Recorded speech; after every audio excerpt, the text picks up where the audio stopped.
Hello বন্ধুরা, আসসালামু আলাইকুম।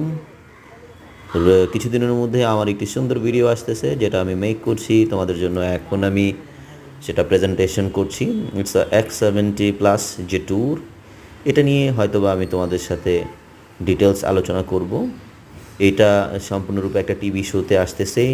কোন টিভি শোতে আসতেছে সেটা আমি পরবর্তীতে বলবো, এবং আমি প্রপার ভিডিওটা যখন কমপ্লিট হবে তখন আমি তোমাদের সাথে শেয়ার করব। আমি ভিডিওটা শ্যুট করছিলাম অটো মিউজিয়াম শোরুমে, যে ট্যুর, এটা আমার কর্মস্থল, এবং আমি এখানে কাজ করছি যে ট্যুর নিয়ে। তো ওভারঅল আশা করছি আমার ভিডিওগুলো দেখবেন, এবং ভালো লাগলে আমার সাথে থাকবেন, সাবস্ক্রাইব করবেন, এবং যে ট্যুর সম্পর্কে যদি আরও কিছু ডিটেলস জানতে চান অবশ্যই আমাকে জানাবেন। আমি চেষ্টা করব আপনাদেরকে সঠিক ইনফরমেশন দিয়ে সহযোগিতা করার জন্য।